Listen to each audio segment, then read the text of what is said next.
Bonjour, le sujet de cette séance de simulation concerne le mode dit APRV.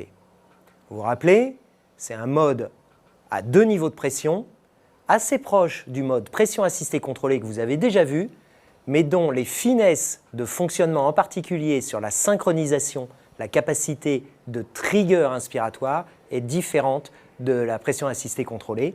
Et nous allons voir ça ensemble. Nous sommes donc avec un patient simulé qui présente un SDRA grave, qui est sédaté, mais qui garde une activité respiratoire spontanée.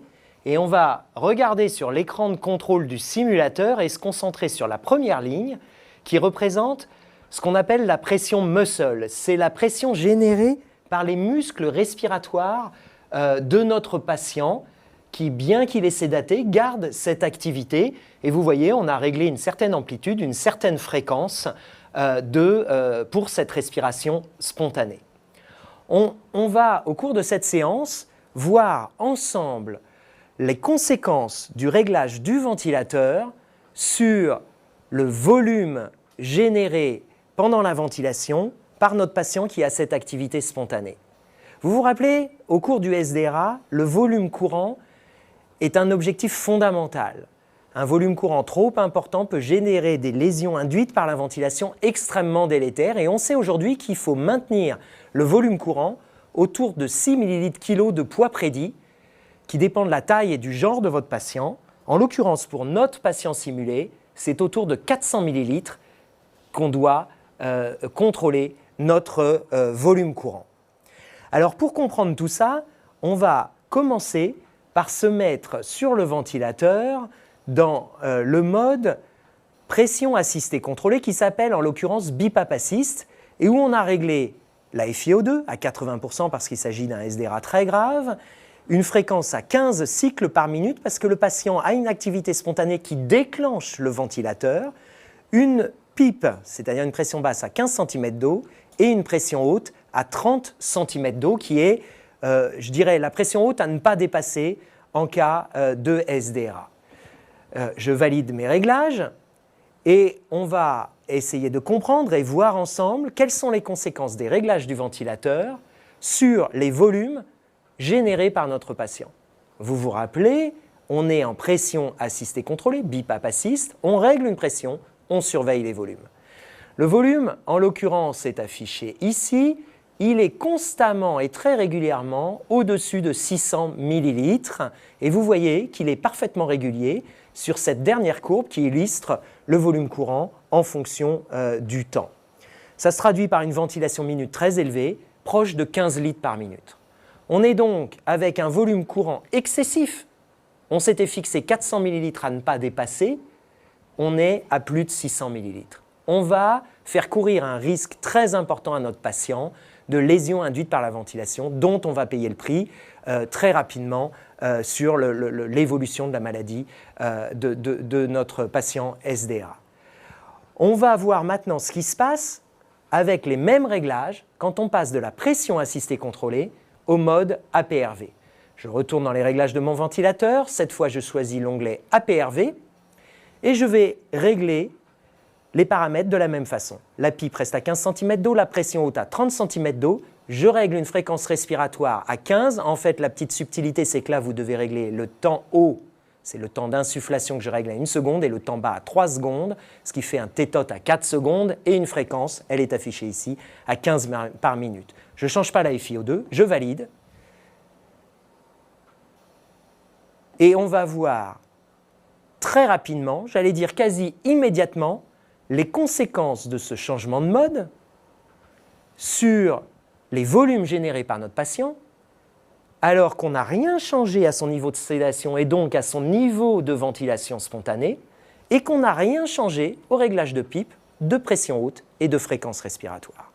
La seule chose qui a changé, c'est qu'on est passé du mode pression assistée contrôlée où le patient peut déclencher le ventilateur, au mode APRV, où cette fois, le patient respire de son côté et le ventilateur administre les cycles que vous avez déterminés de son côté sans possibilité d'interaction. Les deux se superposent.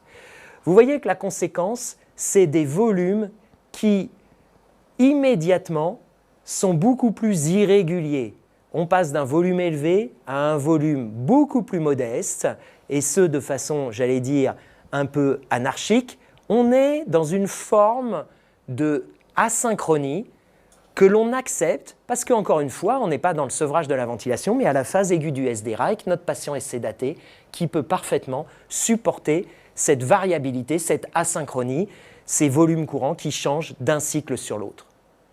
Ce qui est intéressant de constater, c'est que le volume courant va cette fois passer d'un volume de 280 à 150, 400, voire 500. De temps en temps, il va passer peut-être même un peu au-delà, mais en moyenne, ce volume courant va être beaucoup plus réduit que dans le mode pression assistée contrôlée, malgré les mêmes réglages.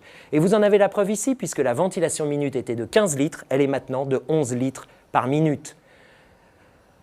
Alors, si les réglages du mode APRV ne sont, comme vous l'avez vu, pas très différents des réglages du mode pression assistée contrôlée. Vous réglez la FiO2 et la PIP en fonction de la sévérité de votre patient, en fonction des gaz du temps et de l'oxygénation. Vous allez régler la fréquence respiratoire de la même façon en fonction des gaz du sang et de l'état clinique de votre malade.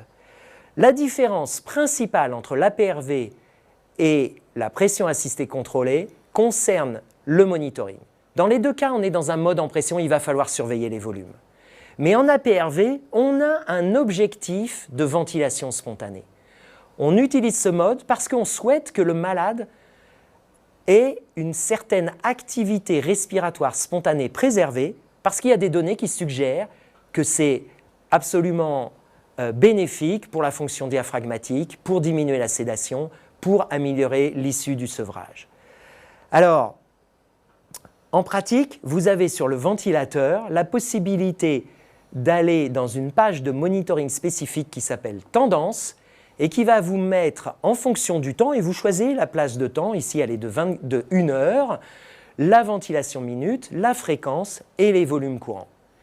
Et comme vous pouvez le voir sur la première ligne, l'information qui va nous intéresser concerne la ventilation minute, puisque nous allons avoir en noir la ventilation minute délivrée par le ventilateur et en gris clair la ventilation minute générée par le patient lui-même.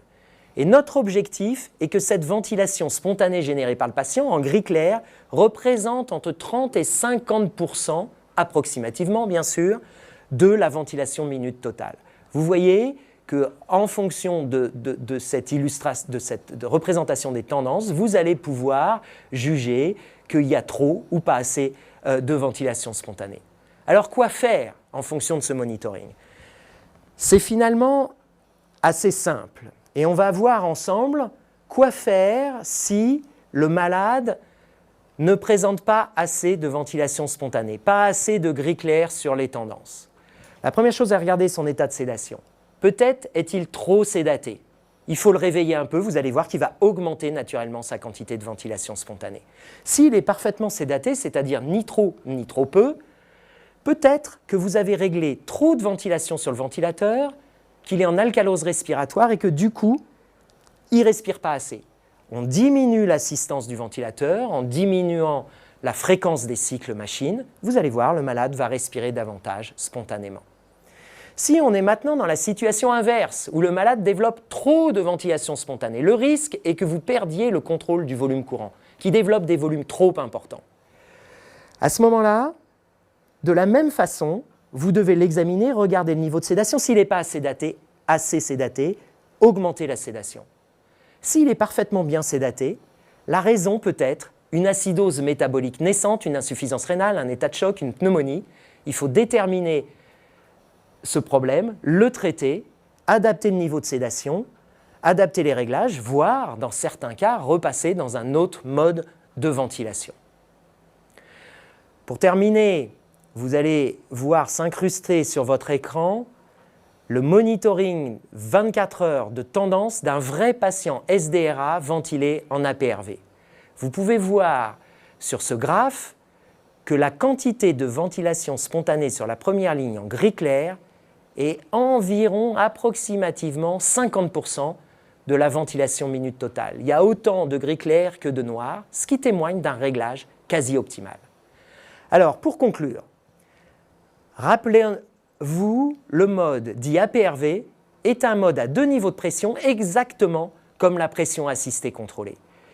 Ce qui diffère entre ces deux modes, c'est qu'en APRV, le patient ne peut pas triguer le ventilateur, il ne peut pas le déclencher, alors qu'en pression assistée contrôlée, chaque cycle spontané du patient va se solder par un cycle machine en retour. Il y a de la synchronisation en pression assistée contrôlée, alors qu'en APRV, il y a une indépendance entre la ventilation que vous avez réglée sur le ventilateur et la ventilation spontanée du patient qui se superpose.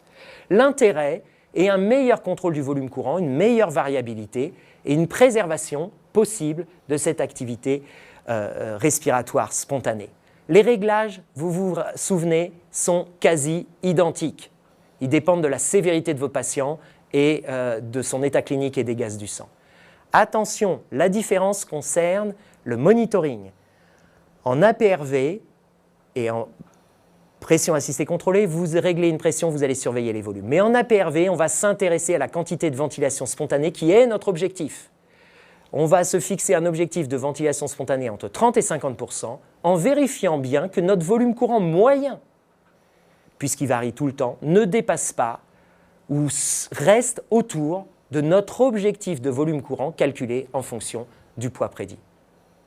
Voilà les principaux déterminants des réglages et des conséquences et de ce qu'on attend comme bénéfice potentiel de ce mode dit APRV.